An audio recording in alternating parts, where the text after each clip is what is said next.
Alors,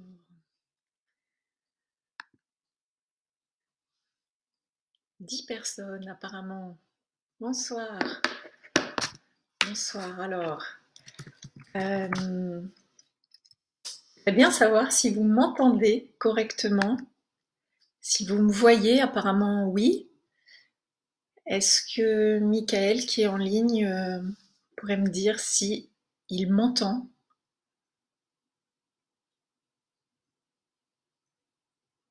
Virginie qui me dit bonsoir. Ok.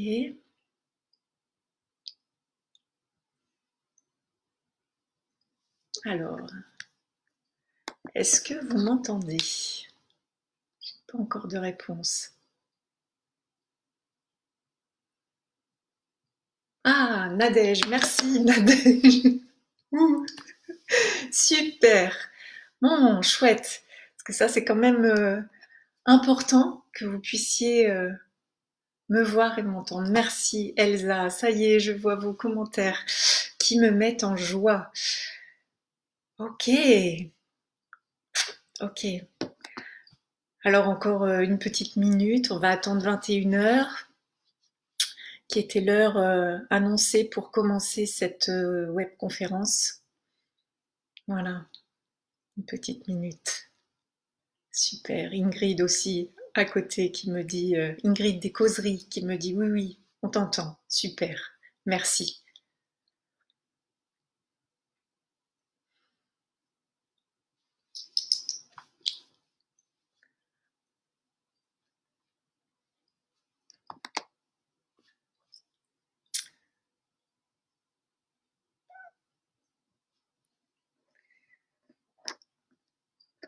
Alors voilà, 21 h, je vois les connexions qui augmentent.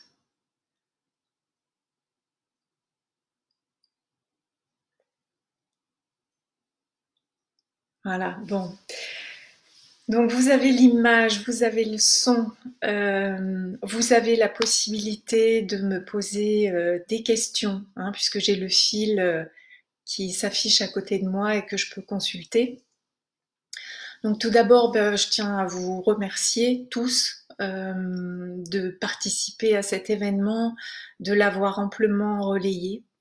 C'est vraiment quelque chose qui me touche beaucoup, voilà, qui est intéressant, et effectivement le fait d'avoir liké, d'avoir partagé, j'ai eu des échanges déjà avec certaines personnes en aparté qui ont pu me confier à quel point elles étaient touchées par ce sujet. C'est quelque chose qui fait du bien et qui motive, donc voilà, qui me met en joie pour cette webconférence. Je vous invite à poser vos questions. J'ai déjà eu certaines questions auxquelles je vais répondre en fait au fur et à mesure de ma présentation, et puis quelques-unes que j'ai gardées pour la fin, à la fin de ma présentation. Et bien évidemment, si vous m'en posez d'autres, je me ferai un plaisir d'y répondre. Voilà, d'y répondre. Donc je vais commencer par me présenter. Stéphanie Borin, donc Inéo Coaching, vous avez le kakémono derrière moi, par ici. Je suis donc coach, thérapeute holistique. Alors holistique, qu'est-ce que ça veut dire? Ça veut dire que mes clients, je les accompagne sur les différents plans, c'est-à-dire le plan physique, le corps, mais aussi le mental, l'émotionnel, cette fameuse dimension, et voire même le plan spirituel. Donc ça, c'est ma pratique. Et puis, ce qui m'amène à traiter ce sujet aujourd'hui du deuil périnatal, c'est aussi mon vécu, voilà, mon parcours, mes expériences, puisque dans ma vie de femme, j'ai eu une interruption volontaire de grossesse. J'ai eu une fausse couche également. Et puis, il y a quasiment 18 ans, jour pour jour, j'accouchais d'un petit Nathan au bout de 6 mois de grossesse. Donc, une interruption, cette fois-ci médicale, de grossesse. Ce parcours, ces pertes d'enfants ou de grossesse non aboutie m'ont amené à travailler sur moi, hein, voilà, forcément, de cette blessure et on ressent, on peut en faire quelque chose, et j'en ai fait une dynamique de vie, de compréhension, d'avancée, et aujourd'hui j'accompagne à mon tour des personnes, alors à la fois sur ces questions-là et puis d'autres bien sûr, mais celle-là me tient particulièrement à cœur. Donc ce que je voulais préciser vraiment aussi, et c'est important, une espèce de précaution d'emploi par rapport à cette conférence, c'est que je parle ici de toutes les pertes, d'accord? Il n'y a pas de comparaison à faire, il n'y a pas de minimiser les choses. On vit la perte comme on la vit, avec les liens qu'on a tissés, avec ce début de grossesse, cet embryon, ce fœtus, ce bébé. Voilà. Et quel que soit le parcours, les liens affectifs, on peut les tisser dès la conception. D'accord? Donc, j'intègre vraiment toutes ces pertes, y compris les IVG, parce que même si là on dit oui, mais là c'est la maman, le père, le couple qui décide, ça fait quand même vivre un conflit, ça fait quand même vivre de l'ambivalence, ça fait surtout vivre de la tristesse et de la culpabilité.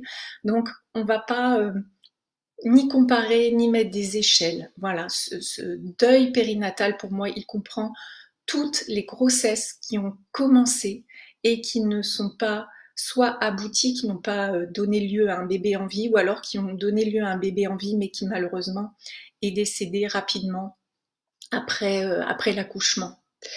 Donc déjà pour vous donner quelques repères, voilà, le deuil périnatal, c'est quoi?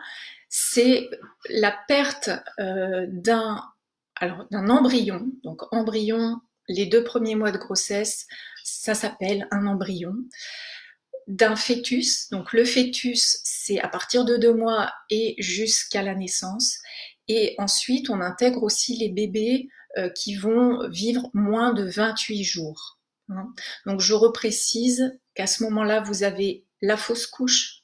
La fausse couche, c'est la perte d'un embryon ou d'un fœtus qui a moins de 500 grammes ou moins de 20-22 semaines, puisque soit on compte l'aménorrhée, les semaines d'aménorrhée, soit pas, mais en tout cas qui n'est pas viable. Là, on parle de fausse couche.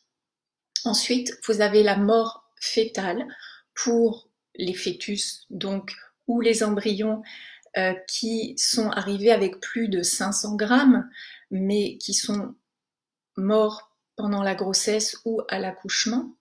Et ensuite, vous avez la mort néonatale, c'est-à-dire pour les bébés qui sont nés vivants, mais qui n'ont pas passé les 28 jours. Voilà, il y a un quota, là c'est 28 jours de vie.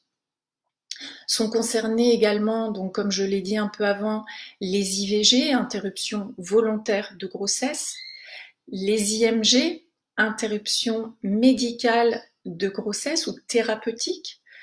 Vous avez également les grossesses extra-utérines, et puis vous avez actuellement avec tous les dispositifs de procréation assistée, les réductions embryonnaires. Voilà, où on va devoir décider à un moment peut-être de ne pas garder tous les embryons. Alors, je voulais vous donner aussi dans les repères quelques chiffres, même si il est vraiment difficile d'avoir des données qui soient fiables. Alors, on va partir des grands constats parce que aussi tout n'est pas répertorié, parce que certaines mamans font des fausses couches sans trop en avoir conscience, puisque c'est vraiment au tout début de la grossesse. Mais néanmoins, on va dire que pour quelques grands repères, les IVG aujourd'hui, c'est une constante à environ 220 000 par an en France, un peu plus de 200 000. Vous avez les morts néonatales, donc d'enfants qui ne vont pas vivre au-delà de 28 jours, et notamment ça concerne la prématurité, les grands prématurés. Là, on est à 2,3 pour 1000.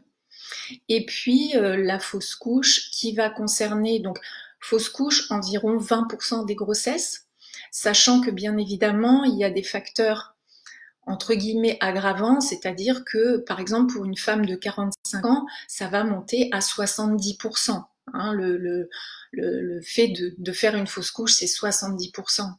Donc on va dire une femme sur 4 est touchée par la fausse couche. Donc vous voyez ces chiffres qui nous donnent quand même l'ampleur du phénomène. Et pour autant, j'ai appelé cette conférence Mettre fin au tabou. Alors pourquoi? Parce que souvent, je vais retrouver, on va expérimenter une problématique de légitimité. Voilà. Est-ce qu'on est réellement légitime à vivre cette perte, à avoir du chagrin, à vivre nos émotions, parce que ce n'est pas forcément reconnu. Alors, je vous invite à faire un peu le tour des acteurs. Le premier, bah, c'est l'acteur, j'allais dire institutionnel, la société qui est mal à l'aise avec ce sujet. Hein. Il y a une reconnaissance juridique qui évolue, mais on est encore en retard par rapport à d'autres pays. Voilà, donc sur des plans vraiment législatifs, de pouvoir déclarer son enfant, de pouvoir enterrer son enfant quand il est à moins de 20 semaines, par exemple.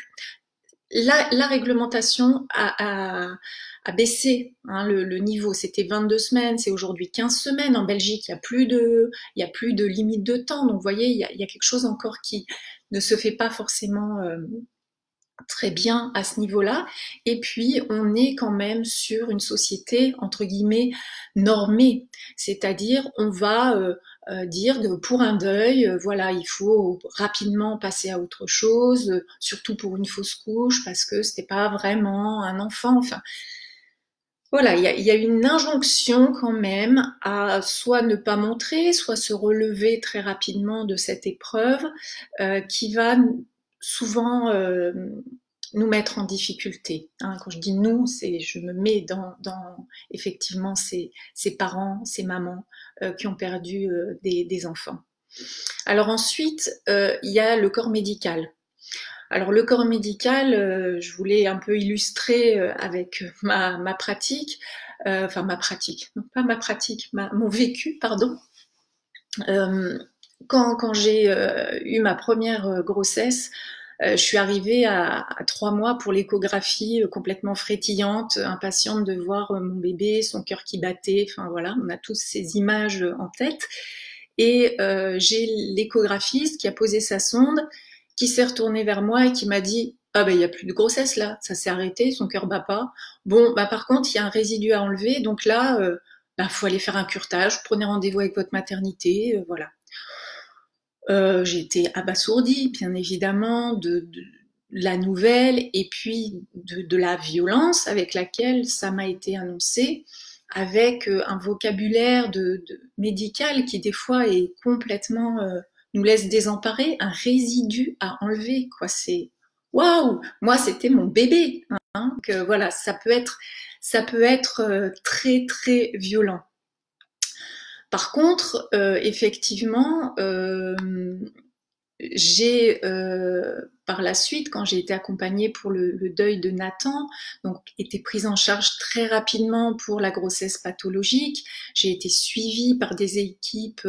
D'ailleurs, je remercie le professeur Gaucheran sur Lyon qui m'a suivie et qui a été avec ses équipes vraiment d'une c'était vraiment une très belle expérience de suivi que j'ai vécue là, avec des gens qui sont formés, avec des gens qui accompagnent, qui sont juste au top de l'accompagnement, sans jamais avoir de faux semblants, mais qui sont là, qui sont présents, qui ont les outils, qui sont formés.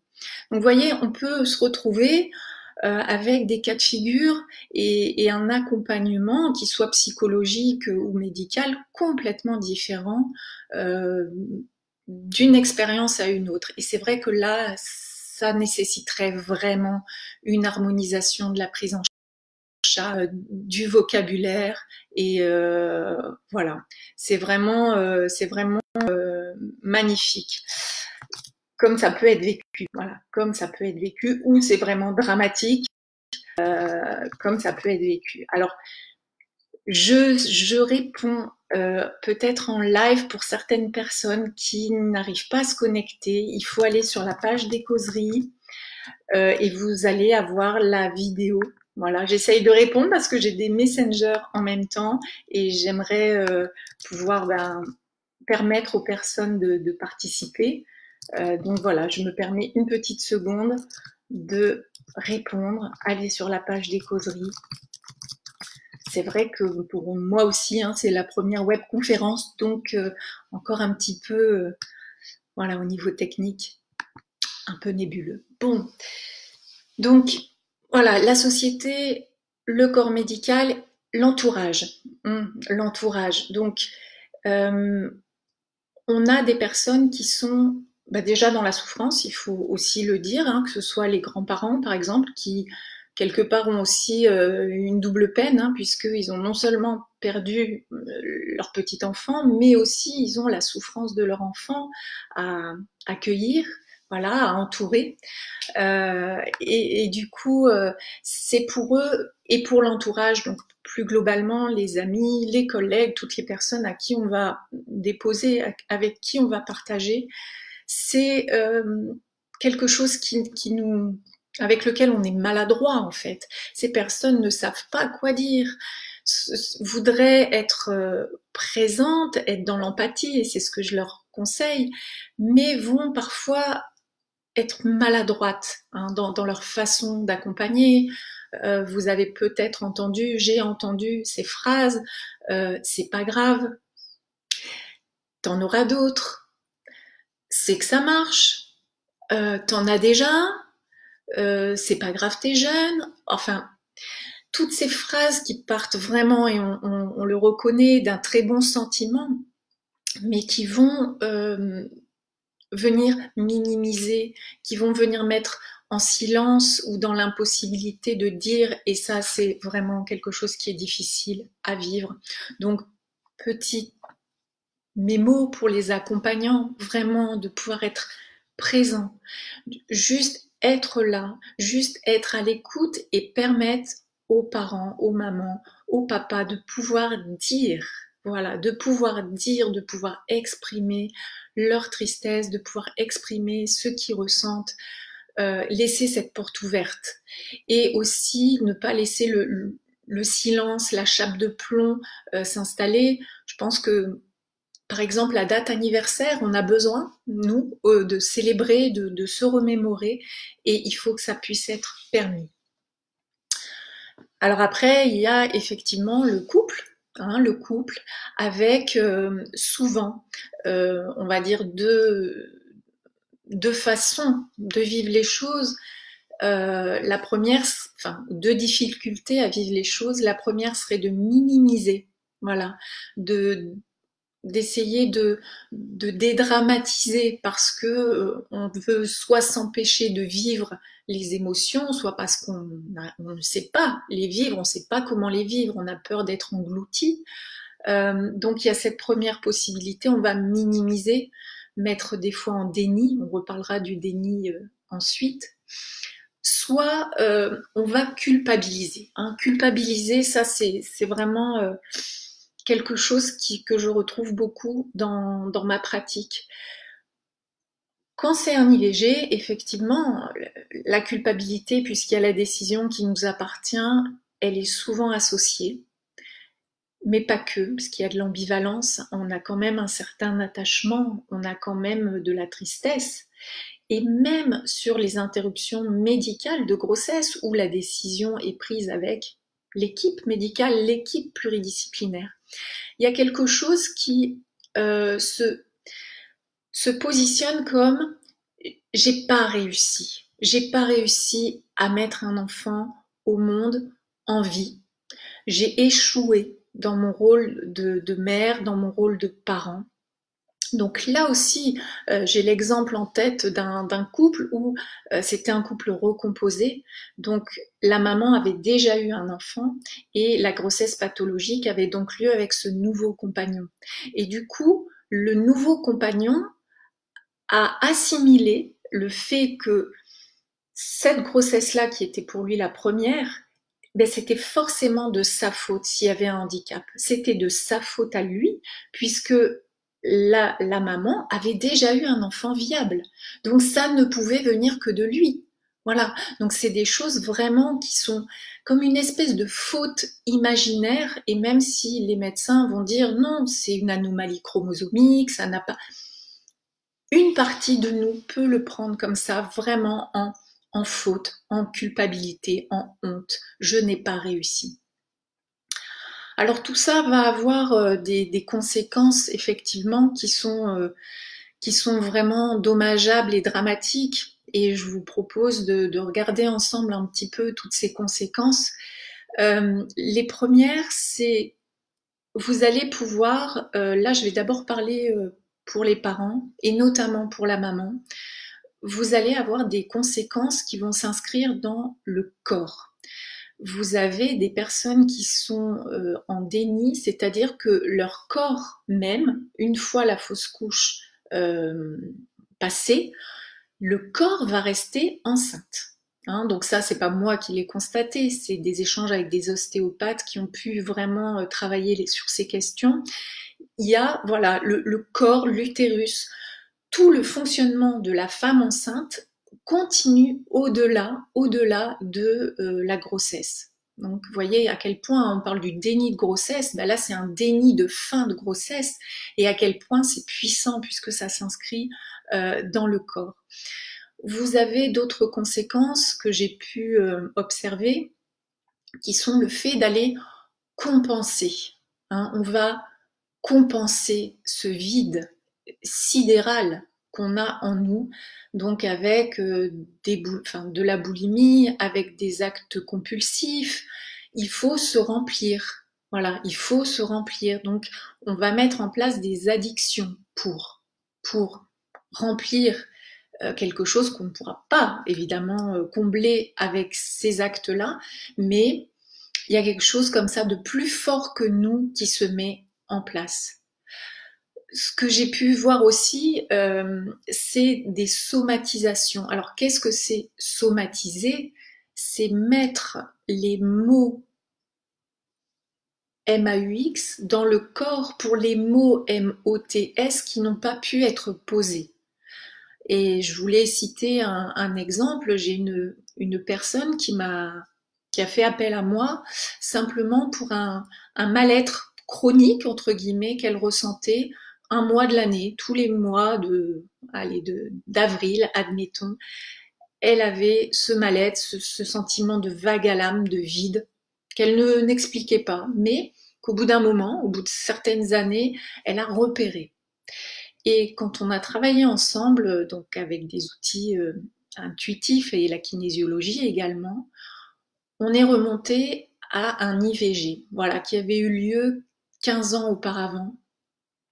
Et comme cet IVG n'avait pas pu être mené à bien, comme ce deuil n'avait pas pu être finalisé, eh bien tous les ans, son corps, à date anniversaire, venait lui rappeler qu'il y avait quelque chose de pas réglé, hein, qu'il y avait un conflit inconscient qui n'était pas réglé. Donc, dans le corps, vous avez aussi des personnes qui vont, dans les conséquences, ne pas pouvoir passer à autre chose. C'est difficile de surmonter, c'est difficile de faire pleinement son deuil, et parfois c'est quelque chose reste bloqué. Je vais vous donner les étapes du deuil juste après. Et là, j'ai le souvenir d'une personne qui a consulté, et quand je l'ai vue pour la première fois, ça faisait 3 ans qu'elle dormait avec les cendres de sa fille décédée à l'accouchement sous son lit. 3 ans. Donc comment, entre guillemets, ne pas trébucher au quotidien dans cette histoire quand manifestement il y a les cendres sous le lit, et on le sait, et tous les soirs on se couche avec cet enfant, ce souvenir voilà, qui est manifesté. C'est vraiment une difficulté pour aller de l'avant et pour passer à autre chose. Dans les conséquences aussi, il y a tout ce qu'on va projeter sur les enfants à venir. Alors, comment ça se manifeste? Il y a des peurs, il y a de l'anxiété qu'on va projeter sur la grossesse suivante. On va avoir de l'hypervigilance, hein, on va se demander si cette fois ça va aller. Il y a même des fois du mal à s'attacher à l'enfant, à créer ces liens. Pourquoi? Parce que il y a l'ambivalence. Oui, mais si je m'attache et que ça recommence, comment ça va être possible? Alors je préfère inconsciemment, bien sûr, dans un premier temps, ne pas m'investir, de pas m'attacher pour ne pas à nouveau ressentir ce chagrin, cette peine, cette perte.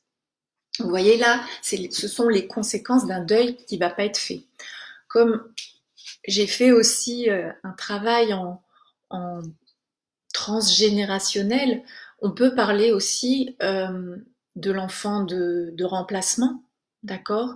C'est l'enfant suivant qui porte le programme de remplacer son frère ou de remplacer sa sœur, avec des fois dans le langage symbolique des choses manifestes.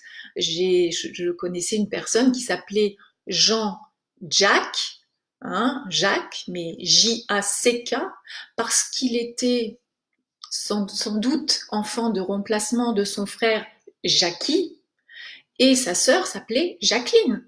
C'est-à-dire qu'on voit bien que dans l'histoire, il y a quelque chose qui s'est transmis. Hein, et comment ces enfants dépositaires de ce programme peuvent se construire, être à leur place alors qu'on les a investis d'un rôle ou d'une mission de remplacement. Hein, donc ça, c'est quelque chose qu'il faut... Alors c'est pareil, si vous êtes concerné et si ce que je suis en train de dire vous parle, vous touche, bien évidemment, on ne met pas en route la culpabilité, mais on peut s'en occuper, on peut s'occuper de ces programmes, on peut faire de la réparation et on peut libérer l'enfant de ce programme-là. Hein, et il n'est jamais trop tard pour bien faire. Vous avez aussi, alors selon vos croyances, hein, vous venez avec moi ou vous mettez un peu de côté ce que je vous dis, mais toujours dans ce langage symbolique, hein, le langage de l'inconscient, on va avoir les Sylvie, Sylvain, Sylvette. Sylvie, vous entendez, si, il vit. Donc peut-être que si ma mère, ma grand-mère, mon arrière-grand-mère et de l'autre côté de mon mari, sa mère, sa grand-mère, etc., ont perdu, admettons, le premier enfant, mais moi, le premier enfant, soit je ne le fais pas parce que j'ai peur qu'il meure, parce que c'est la croyance qui est descendue dans l'arbre, donc je peux très bien faire une fausse couche, comme ça, voilà, il n'est pas fait, hein, quelque part. Je peux l'appeler Sylvie, voilà, parce que peut-être que ça exprimera mon doute quant à sa viabilité. Peut-être je peux faire des jumeaux, voilà, parce que faire des jumeaux, c'est s'assurer que si un des deux meurt, il en restera un. Donc tout ça, c'est issu de travaux de décodage biologique et de toute l'étude transgénérationnelle. Donc c'est ma croyance, je la partage, mais pour autant, vous faites bien évidemment votre chemin avec ça. Voilà. Donc en tout cas, le mot d'ordre dans tout ça, c'est vous êtes légitime. Les personnes, quels que soient les grammes, quels que soient les centimètres, quel que soit le nombre de semaines, vous êtes légitime à ressentir cette perte, cette douleur et à faire un vrai travail de deuil. Voilà, ça c'est vraiment un message essentiel à passer. Vous avez le droit, vous pouvez vous autoriser à ça, vraiment, profondément, pleinement, sans restriction et sans limite. Hein, voilà, le vivre pleinement. Alors, on entre dans une nouvelle partie là, de ma conférence qui est donc sur faire le deuil. C'est quoi faire le deuil? Qu'est-ce que c'est, hein? Le deuil, si on se réfère aux travaux de Elisabeth Kubler-Ross, qui était une psychiatre, et d'ailleurs il y a une très belle association sur Lyon qui propose beaucoup d'accompagnement au niveau du deuil. Donc Elisabeth Kubler-Ross dit que on va passer dans notre chemin de deuil et de reconstruction par 7 étapes différentes. Donc je vais vous donner les 7 étapes pour pouvoir vous donner des grands points de repère et peut-être vous permettre de voir là où vous en êtes, par quoi vous êtes passé et comment ça se présente pour vous. Donc la première, c'est le choc. Le choc, c'est l'annonce. Hein, il est mort, le cœur s'est arrêté. Voilà, c'est l'annonce, c'est la fausse couche, c'est le moment où on se dit c'est fini. Voilà, la projection s'arrête, c'est fini. Vous avez le déni à la suite, la deuxième étape.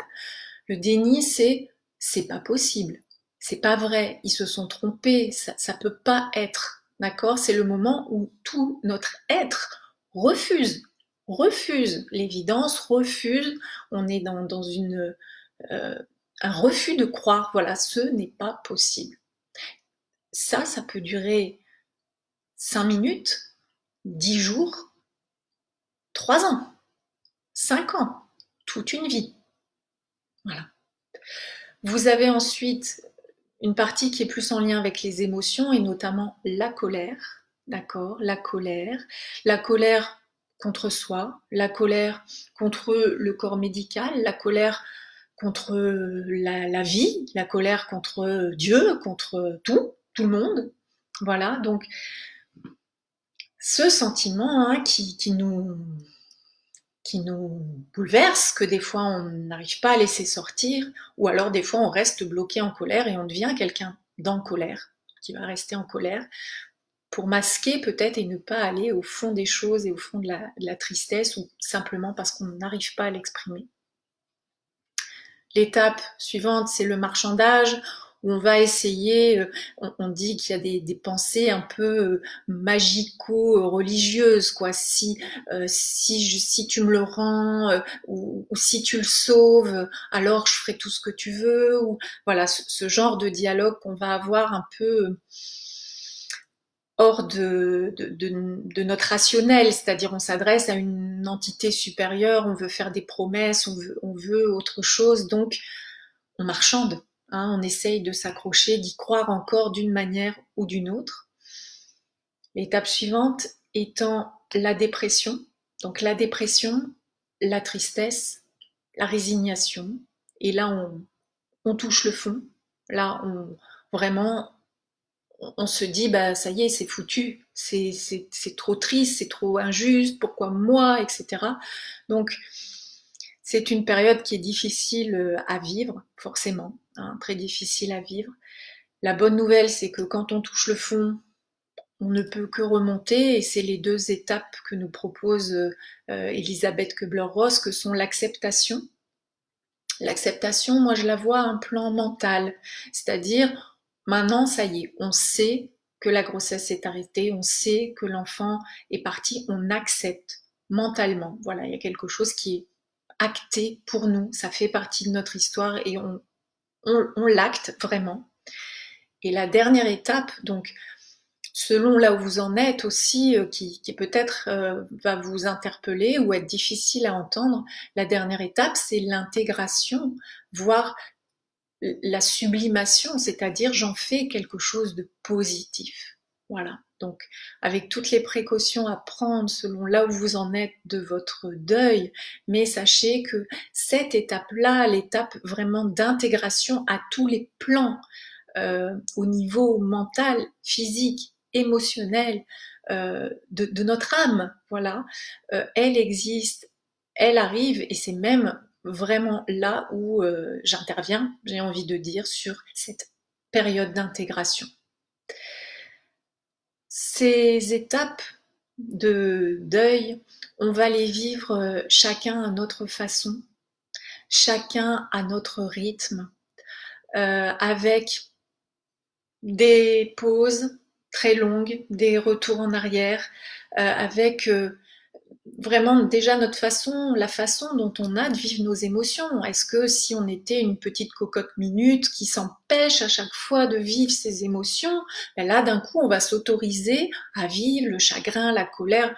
Non, non. Donc c'est un apprentissage aussi et ça nous bouscule, ça nous fait nous mettre en lien avec nous et peut-être relever ce défi d'aller vivre nos émotions pleinement. Mais c'est pas linéaire. hein, c'est pas linéaire. Et puisqu'il y a eu une question dans ce sens, j'y réponds parce que on me demande souvent, mais oui, mais alors pour les pères, comment ça se passe? Parce que oui, dans le couple aussi, ce n'est pas linéaire. Les deux parents ne sont pas en même temps aux mêmes étapes. Et du coup, peut-être parfois peut s'installer une incompréhension, voire des fois du ressentiment. Parce que si l'autre a l'air d'aller bien quand nous, on est au fond du gouffre, comment c'est possible, hein? Comment c'est possible? Les pères, souvent, vont... Alors, les hommes, déjà, sans faire de grands clichés, mais souvent n'ont pas le même rapport aux émotions, hein. S'ils ont été en plus élevés dans l'idée de tu ne dois pas montrer, tu ne dois être faible, tu ne peux pas pleurer, bon. Et déjà, là, l'expression est compliquée. Et puis, en plus, ils se sentent souvent à la fois moins légitimes que la maman, qui elle a porté l'enfant dans son corps, et à la fois investis d'un rôle de soutien. Voilà. Ils doivent soutenir leur compagne. Il ne faut pas qu'ils s'effondrent. Il faut qu'ils tiennent la baraque. Hein. C'est eux qui se mettent en charge de devoir soutenir tout l'édifice fragilisé. Il y a souvent pour les hommes, du coup, un investissement, un surinvestissement dans le travail, dans les activités et une difficulté à dire, donc plus un côté silence. Je fais le silence, je n'en parle pas, je ne le partage pas. Hein. Les femmes ont plus besoin, et on le voit dans les groupes de partage, dans les tentes rouges, dans les groupes de parole, c'est plus souvent les femmes, même sur les forums, qui vont partager, dire, devoir exprimer. Hein. Vraiment, il y a cette nécessité d'extérioriser, de partager, d'aller chercher le soutien. Donc, moi je dirais que faire ce deuil en conscience, c'est nécessaire, mais il y a cette dimension dont je vous ai parlé un peu déjà, la dimension symbolique. Voilà. Pourquoi? Parce que contrairement aux autres deuils auxquels on a, comme tout à chacun, à faire face, la différence, c'est qu'on n'a pas ou peu de souvenirs et d'images avec cet embryon, ce fœtus, ce bébé. Alors vous avez il n'y a rien du tout parce qu'on l'a perdu très vite et du coup il n'y avait pas de sensation physique. Parfois vous avez eu des sensations physiques, c'est-à-dire vous l'avez senti bouger en vous et ça c'est un certain souvenir matérialisé, mais mince quand même et que le papa lui n'a pas. Vous avez ensuite, comme pour moi Nathan quand j'ai accouché à 6 mois, je l'ai vu, c'est-à-dire qu'une fois qu'il est né, mort mais né, l'équipe médicale est allée le préparer et puis j'ai souhaité le rencontrer, le voir mettre une tête, voir son visage, son corps, pouvoir le rencontrer pour pouvoir ensuite lui dire adieu. Il y a d'ailleurs aussi les photos qui sont prises et qui permettent de 3 ans, 6 ans, 10 ans plus tard d'aller voir cette photo, même si sur le moment, lors de l'accouchement, vous n'aviez pas pu ou voulu voir l'enfant. Et puis, effectivement, quand il a vécu quelque temps, alors vous avez quelques images de lui, mais en tout cas, il y a très peu de souvenirs. Et c'est pour ça que le deuil est si difficile, parce que il faut, pour pouvoir dire adieu, il faut pouvoir s'être rencontré. Cet enfant, ce projet, il a besoin d'être reconnu, d'avoir une place, d'avoir vraiment, de le nommer, de le reconnaître. Et ça va passer par un rituel, ça va passer par un accompagnement, par un acte symbolique, surtout quand il n'y a pas eu les funérailles qui sont effectivement un des actes symboliques très forts de moments de communion autour de cette perte, mais il n'est pas toujours possible et il n'est pas toujours souhaité. Donc, a posteriori, ce qui va être important, c'est de pouvoir faire ce vrai travail, cet acte symbolique. Voilà, ça c'est vraiment pour vous permettre d'être sereine, serein et en paix durablement avec cette perte, avec ce deuil. Pour moi, la dimension symbolique, elle a besoin d'être expérimentée pour que dans tous les plans, au plan physique, au plan mental, au plan émotionnel, mais aussi à cet autre plan plus large, spirituel, on va dire, tous les échos soient OK, hein, tous les signaux soient au vert et qu'on ait travaillé à tous les plans. Alors, je ne vais pas vous faire une liste exhaustive de mes outils. Vous irez voir si ça vous intéresse sur mon site ineocoaching.fr, voilà, où j'en parle un peu plus globalement et dans le détail. Mais en tout cas, savoir que ce sont des outils qui justement font appel à cette dimension symbolique qui est le langage de l'inconscient. Voilà. Consciemment, vous savez des choses, mais inconsciemment, il y a des choses qui restent actives. Je reparle de la personne qui, 15 ans après, tombait malade tous les mois à date anniversaire. C'était inconscient. C'était inconscient. Et si elle va voir un médecin, ce qui est très bien, mais on va la soigner pour son symptôme, mais pas pour les causes. Et vous voyez, quand on travaille sur la cause, donc c'est cette IVG qui n'avait pas été vraiment dépassée, acceptée, alors effectivement, on a des manifestations inconscientes. Donc, ces outils, ils travaillent sur la symbolique, ça peut être des visualisations qui vont amener à rencontrer l'enfant, à le nommer, à le laisser en sécurité, à lui dire ce qu'on a à lui dire notre message d'amour pour lui, qu'on n'a pas pu accueillir ou que la maladie, la malformation, le parcours simplement n'a pas permis d'accueillir. Mais ça participe vraiment à faire des libérations émotionnelles, comme pour un traumatisme, et à reprogrammer un peu notre vécu, puisque le cerveau ne fait pas de différence entre le rêve et la réalité. Donc quand vous êtes comme en hypnose ou en visualisation, quand vous visualisez quelque chose, vous l'intégrez vraiment. Vous l'intégrez vraiment dans une dimension profonde de vous-même.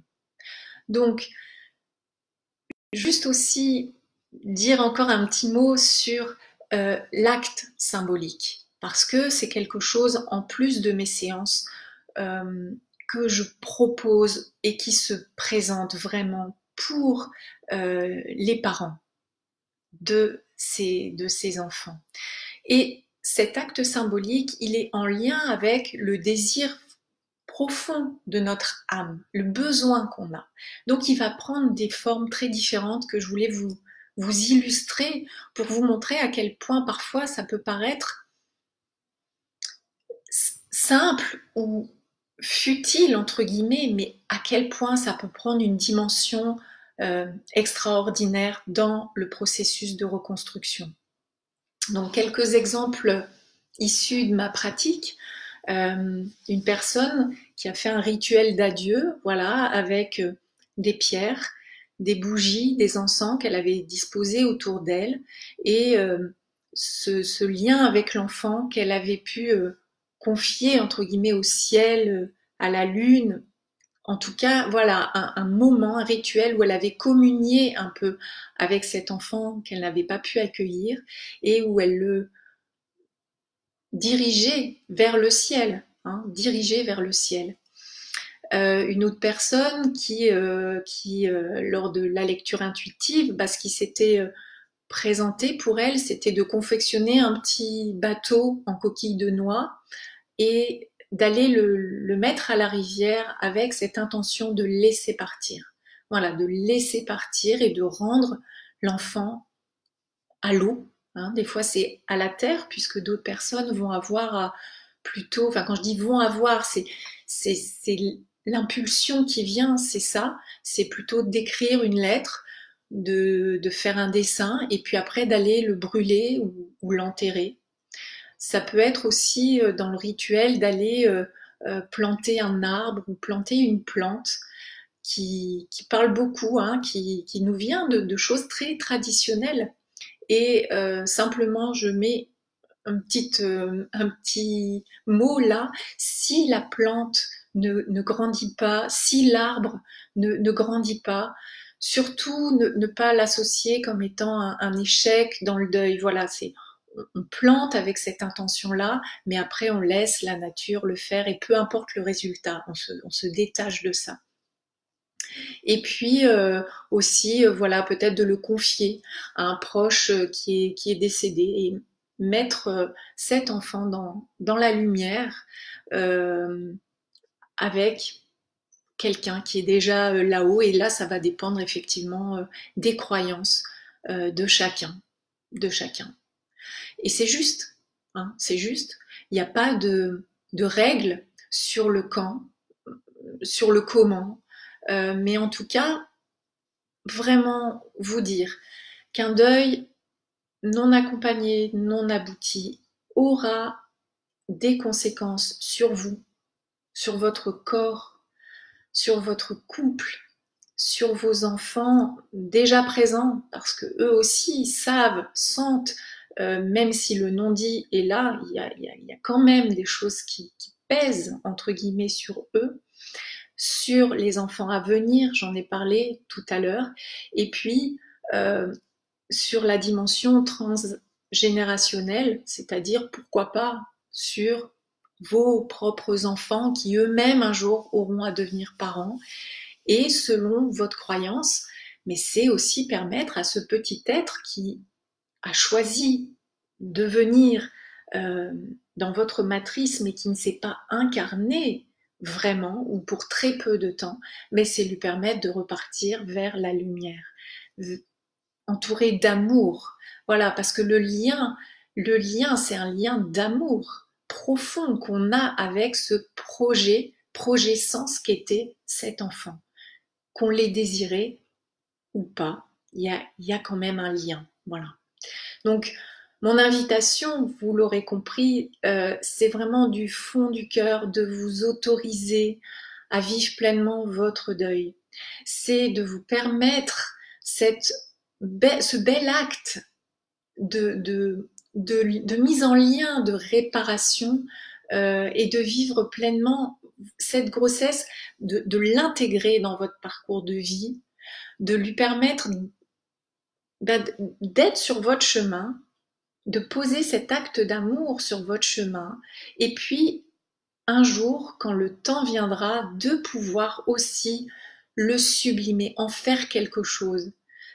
Ça vous a changé, ça vous a fait grandir, ça a développé chez vous des qualités d'écoute, d'empathie, de compassion. Des fois, ça peut orienter un parcours professionnel, ça peut vous faire vous investir dans une association, ça peut vous faire écrire un livre, ça ouvre tellement de portes aussi. Et ça, c'est le message d'espoir, c'est que euh, sur notre parcours, ça fait partie de notre histoire, ça nous façonne, ça nous fait grandir et ça nous met vraiment des qualités pleines, enfin, pleines et belles et de compassion et d'amour. Moi, j'arrive aujourd'hui à dire, et je réponds à une personne que j'ai eue tout à l'heure par message interposé, pour moi, c'est des cadeaux. Nathan, qui en plus, je l'ai appelé Nathan sans savoir à l'époque, mais Nathan, ça veut dire cadeau.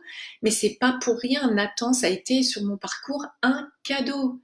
Et Rose et Ariane, la fausse couche et l'IVG sont aussi deux enfants que j'ai pu relier à mon cœur, à ma matrice, à ma féminité et qui m'ont fait grandir, qui m'ont appris des choses grâce au travail que j'ai pu faire pour réconcilier. Voilà. Et par grande chance, j'ai aussi des enfants vivants qui, eux, remplissent bien mes journées et ma vie de femme également.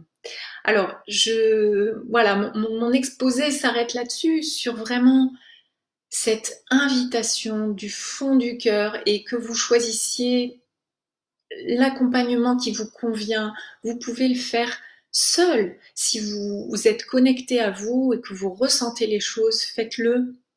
Vous avez peut-être une approche religieuse ou spirituelle dans vos connaissances, des personnes qui peuvent vous accompagner, ou un thérapeute, pourquoi pas, mais vraiment ne pas laisser en friche ce qui peut devenir un magnifique terreau pour faire pousser tellement de belles fleurs. Voilà. Donc je vous remercie déjà de cette écoute, hein. Je vois que vous êtes nombreux là à m'écouter depuis tout à l'heure, et je vous en remercie. Il y a 3 questions auxquelles je vais répondre. Alors je me permets de lire la question pour pas la déformer. Une première question qui dit: 20 ans après, ai-je vraiment besoin de faire un travail symbolique après une IVG que j'ai vécu sans culpabilité, sans tristesse a posteriori, mais seulement dans l'acceptation et le soulagement? Alors merci de cette question. Je pense que j'ai déjà un petit peu répondu dans mon exposé de manière positive. La réponse serait plutôt oui. Donner cette image que quand on vit quelque chose de douloureux dans notre histoire, un traumatisme, voilà, quelque chose qui va nous marquer. J'aime bien prendre la représentation de la maison. C'est comme si on fermait une porte sur une pièce, parce que dans cette pièce-là, il y a un choc, il y a une peine, il y a un traumatisme, il y a quelque chose qui est dur à vivre. Alors, si on ne le vit pas pleinement, on va fermer cette porte et on va continuer à faire grandir notre maison, à l'embellir, à la faire avancer. On va ouvrir plein d'autres choses. Mais derrière cette porte-là, c'est comme si on savait que la tapisserie, elle est plus au goût du jour, hein, que on veut pas trop aller y voir parce qu'on sait que ça va sentir un peu le moisi. C'est quelque chose où il y a des choses enfermées et ça sent pas très bon, c'est pas agréable et on n'a pas envie d'y aller. Alors, donc pour la personne qui a posé cette question, moi je dirais d'aller vérifier, parce qu'effectivement, peut-être que tout le processus de deuil a été fait et que c'est complètement intégré, et à ce moment-là, ok, hein. Peut-être d'aller écrire une petite lettre à ce petit être qui n'a pas pu être accueilli, et voir si cette écriture-là, elle déclenche quelque chose. C'est-à-dire si en écrivant, je me rends compte qu'en fait, oups, ça serre un petit peu au niveau de la gorge. Tiens, je sais pas pourquoi, là j'ai envie de pleurer. Il y a quelque chose une émotion, parce que j'aurais entrouvert cette porte pour aller vérifier que derrière, effectivement, non, les émotions sont libérées et c'est ok. Ou alors, ah oui, quand même, si, il reste un petit peu oui, si, il faut que j'aille voir un peu. Voilà.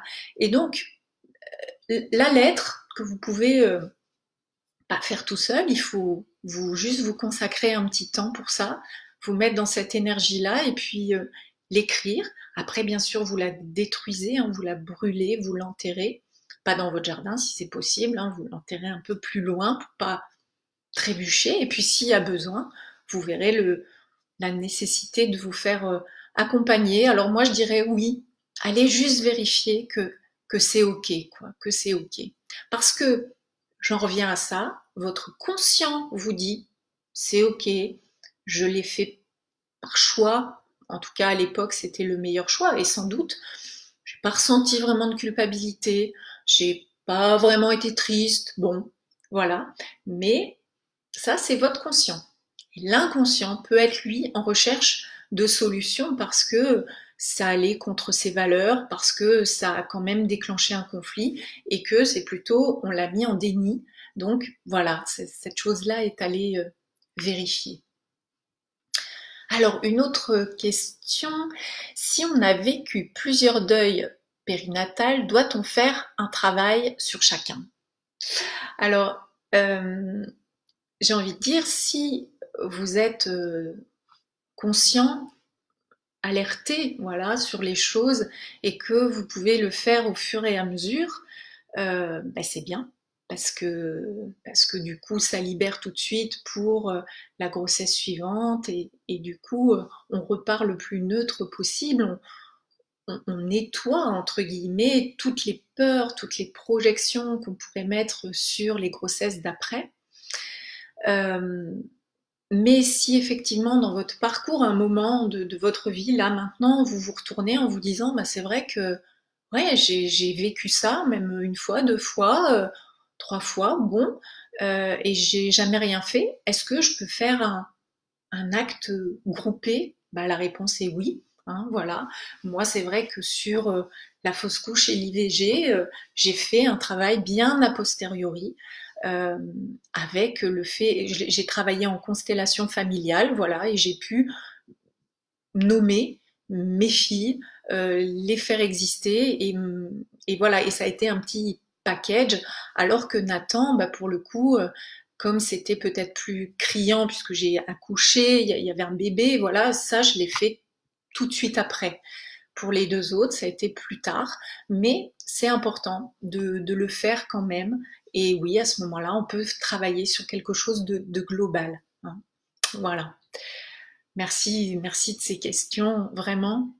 Euh, Comment aborder le sujet de l'IVG avec ses enfants sans les choquer? Merci aussi de cette question parce que c'est vrai que de toute façon, IVG ou pas, la mort c'est un sujet qui choque et que quand on est parent, on a envie de préserver, de protéger ses enfants et c'est quelque chose de délicat hein, d'aller leur confier, de déposer cette histoire, mais cette histoire qui est aussi la leur. Voilà. Alors, je dirais la première des choses, c'est déjà, avant d'aller en parler, c'est d'avoir fait un vrai travail qui permette de ne pas être dans l'émotion. Alors, je, deux idées. Effectivement, si vous venez d'accoucher et que le bébé est mort, là, on peut pas dire on va attendre de faire le deuil avant d'en parler aux enfants. Hein. Bien sûr, parce qu'ils en sont témoins, ils le vivent. Et là, c'est complètement quelque chose qui est que vous allez vivre avec eux et peut-être en plusieurs étapes. Là, j'étais dans l'idée de l'IVG, voilà, qu'on aurait vécu bien avant, et puis on a eu des enfants après. Est-ce qu'à un moment de l'histoire, il faut leur en parler, et quand, à quel âge, comment? Donc, la première des choses, je disais, c'est d'être au clair avec vous, hein, de pouvoir déjà vous ne pas expérimenter la culpabilité, le chagrin, parce que les enfants vont avoir des questionnements et peut-être aussi vous bousculer. Mais pourquoi? Pourquoi t'as choisi? Mais quand même, tu te rends compte? Ouais, ok. Et il faut pouvoir accueillir ça, cette parole-là. Il faut aussi, bien sûr, choisir votre vocabulaire qui soit adapté à l'âge de vos enfants. C'est pas quelque chose qui est obligé de se parler très rapidement. Vous pouvez attendre. Moi, je sais que j'ai mis au clair l'image, enfin, mon parcours avec mes enfants quand ils avaient 10, 12 et 16 ans. Et je l'avais fait de manière intuitive. On s'était mis sous un arbre à un moment, en vacances, dans un contexte où j'étais plutôt détendue. Et j'ai ramassé des petits cailloux, des petites branches. Et je leur ai dit, bah voilà, j'ai besoin de vous parler de quelque chose. Et en fait, j'ai manifesté chaque enfant hmm, mort ou non, grossesse non aboutie par un caillou. Et eux, je les ai chacun plantés comme un petit arbre debout avec mon bâton de bois. Donc il y avait une succession pierre, bâton, pierre, bâton, bâton, pierre, d'accord? Et ce que je voudrais partager là aussi avec vous, c'est que le dernier bâton, c'est ma petite fille. Et quand j'ai mis le dernier caillou en disant et voilà, et donc là c'est effectivement une petite fille qui s'appelle Ariane et que je n'ai pas pu accueillir pour X raisons. Elle m'a dit maman, j'ai toujours rêvé d'avoir une petite sœur. Et là maintenant, ben, je sais que j'en ai eu une. Et elle a pris le caillou Et quand on est rentré à la maison, elle l'a mis dans une petite boîte à bijoux, un petit écrin. Et elle a aujourd'hui 15 ans et je sais que ce caillou est toujours dans cette boîte qu'elle garde avec elle parce que ça fait partie de son histoire. Et il y a vraiment, voilà, c'est des choses à mettre le cœur sur la table, le cœur dans la main. C'est nos vies et puis nos enfants un jour seront parents, ils seront peut-être confrontés. Alors si on met du silence, si on met du déni, si on met du tabou, pour eux, dans leur vie d'enfant, mais aussi dans leur vie d'adulte demain, on ajoute du tabou, alors que je pense notre combat, quand on le vit, c'est d'enlever ce tabou, c'est d'enlever cette chape et de pouvoir dire, se dire. Voilà. Je pense avoir répondu, je vérifie, mais effectivement, à toutes les questions. Je n'ai pas vu pour l'instant sur le film, et j'ai peut-être pas tout regardé.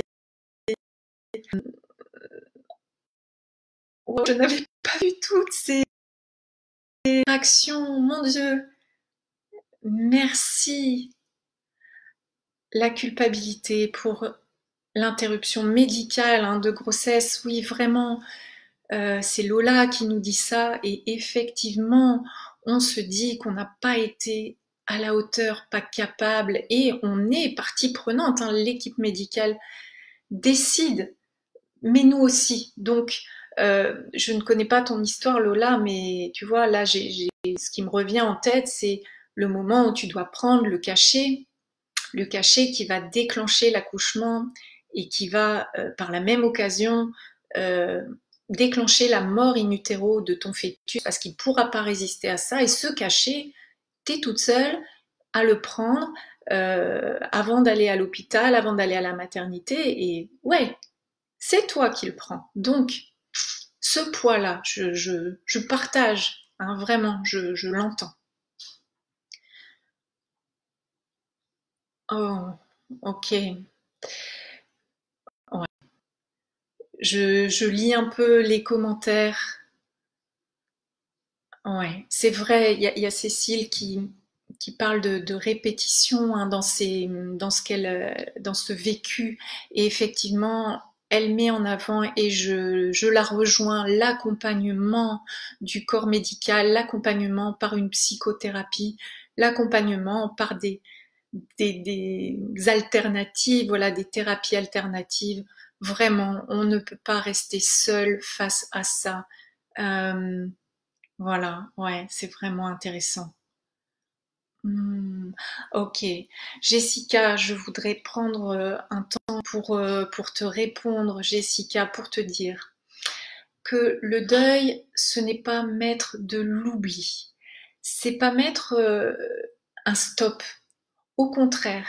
Alors, je prends tout à l'heure, avant de commencer, j'ai tiré un oracle et pour ma conférence, et je suis tombée, alors je vous la partage, voilà, le temps que je calibre, sur cette carte qui s'appelle chagrin. Je comprends que perdre quelque chose ou quelqu'un me donne l'opportunité de l'apprécier. Et dans je prends cette petite minute là pour aller dire une phrase qui a résonné vraiment très fort et que je voudrais partager avec toi, Jessica, parce que effectivement, euh, la notion de chemin de deuil, je suis complètement d'accord. Et le mot que je voulais partager, c'est pas là, je trouve la bonne page, mais j'ai vraiment aimé cette phrase. Donc voilà. L'idée est en fait de reconnaître que les liens d'amour sont sans fin et que l'on n'a pas été abandonné ou que l'on n'a pas abandonné. Voilà. Que dans votre cœur, vous avez cette présence qui vous accompagne et qui va continuer. Donc ça, c'est vraiment, il n'y a pas de fin, on est d'accord. Ils sont présents dans notre histoire. Vous pouvez aussi les manifester vraiment avec une pierre, un petit ange, une plante. Voilà, il n'y a pas, effectivement, il n'y a pas de fin. On est d'accord. Ils font partie de notre histoire. Hmm. Ouais, ouais. Hmm. D'accord. Alors, je réponds encore, hein, je me permets cette tribune là que j'ai ouvert et euh, Jessica, je reviens parce que je lis et soit l'acceptation, j'entends, est très long et oui, c'est vrai, ou alors je n'accepterai jamais. Ne pas accepter, c'est du coup, soit tu vas te résigner, soit tu vas vivre dans une vie où il y aura toujours cette perte là qui viendra marteler tous les jours. Ne pas accepter, c'est tomber dans la spirale de colère, de ressentiment, de pourquoi les autres et pas moi, etc. Et c'est vrai que euh, vraiment, même si à l'endroit où tu en es là, ça paraît inacceptable, parce que perdre un enfant, c'est inacceptable, c'est douloureux, c'est injuste, c'est pas dans l'ordre des choses, mais vraiment te dire que quand tu vas pouvoir lâcher avec ce que tu ressens et qui est tellement vif que tu te dis mais jamais je pourrais accepter ça, tu vas t'ouvrir une nouvelle perspective où tu vas pouvoir, mais aussi parce qu'il t'aura appris, parce que cette perte-là t'aura fait être différente, tu pourras le faire vivre en toi encore plus, le faire rayonner encore plus. Je ne serais pas la femme que je suis si aujourd'hui je n'avais pas perdu ces enfants. Vraiment, du plus profond de mon cœur, je sais que c'est eux qui m'ont permis de rayonner, d'être la personne que je suis, d'être allée vraiment fouiller en moi toutes ces ressources et que l'accompagnement que je propose aujourd'hui, c'est grâce à eux et je leur en suis mais tellement reconnaissante, mais parce que j'ai pu accepter. Hein. Donc, à l'endroit où tu en es là pour l'instant, Jessica, ok, ça te paraît inacceptable, mais sache qu'il y a vraiment une possibilité et que notre cœur reste ouvert. On reste bien, mais on vient enlever les liens qui nous empêchent d'avancer. Voilà, c'est ça, pour moi, le deuil, c'est ça. C'est rester en amour, mais avancer. Il y a tellement de messages que je lis comme des cadeaux. Ouais, c'est vrai, c'est l'accompagnement, quand on a pu rencontrer, c'est complètement différent. Hein. Et je vois la chance, hein, enfin, oui, mais c'est sorti du cœur la chance parce que je vois des mamans qui ont pu le bercer pendant des heures. Et moi, je me dis, j'ai eu que quelques minutes.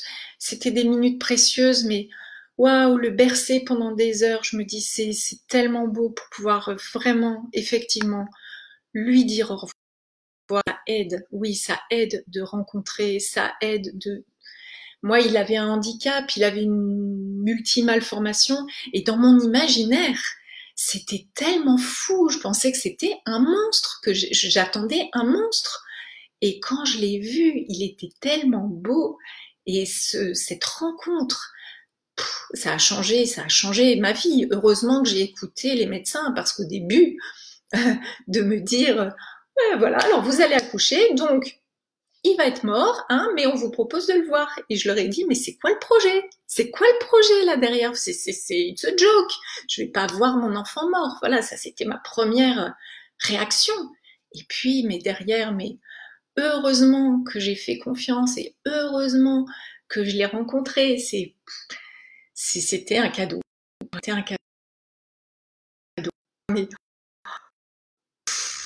je lis vos commentaires qui voilà, là pour le coup, vous voyez, c'est ça qui m'émeut, là, c'est vos commentaires qui me touchent énormément, vous voyez, là, ça y est, et j'accueille, c'est ok, hein, mais waouh, c'est émouvant, ouais, c'est très émouvant. Ouais, oh là là, Cindy qui dit ma fille de 5 ans sait qu'elle a un grand frère et qu'elle dit tu as de la chance d'avoir un enfant au paradis qui veille sur toi. Waouh, c'est qu'est-ce qu'on peut dire de plus, hein? Qu'est-ce qu'on peut dire de plus? C'est merveilleux. Et les enfants, faites leur confiance vraiment pour pouvoir avoir un rapport plus simple à la mort plus authentique, plus cash des fois, bah, ok, on accepte aussi, mais ouais, voilà, et c'est eux qui nous montrent aussi le chemin de résilience. Alors merci. Voilà, merci de tous vos commentaires. Je suis énormément touchée par toute cette bienveillance, tous ces partages, tout cet amour et puis tout ce qu'on a en commun. Euh, j'espère, voilà, puisque mon intention c'était ça, c'est j'espère que pour les personnes qui le vivent, ça peut vous donner des clés, vraiment. Et puis pour toutes les personnes qui accompagnent, que ce soit dans leur entourage, dans leur pratique professionnelle, ben, que ça puisse là aussi leur donner un petit peu de clés, de comment se comporter, la présence, l'empathie. Voilà, on ne peut rien faire plus que d'être présent. Et c'est le magnifique, le plus beau des cas de faire. Je vous remercie beaucoup, beaucoup, beaucoup, mais du fond du cœur pour tous ces commentaires qui me touchent énormément, énormément. Et puis, vous avez des références. Si vous voulez me contacter, me poser des questions, j'y répondrai avec grand plaisir, avec toute ma sincérité. Voilà. Donc n'hésitez pas. Je sais que c'est un point de départ à plein d'autres choses, à peut-être des groupes de parole, à des accompagnements de groupes que j'ai envie de lancer, de proposer. Donc vous voyez, il y a un livre aussi qui est en écriture, alors depuis longtemps, mais quand même qui de ce témoignage. Donc voilà, il y a plein de choses et cet élément-là aujourd'hui, il est vraiment dans mon cœur. Voilà, ça va rester dans mon cœur. Et je vous remercie beaucoup, beaucoup, beaucoup. Je vous laisse. Je vous souhaite une belle soirée et gratitude.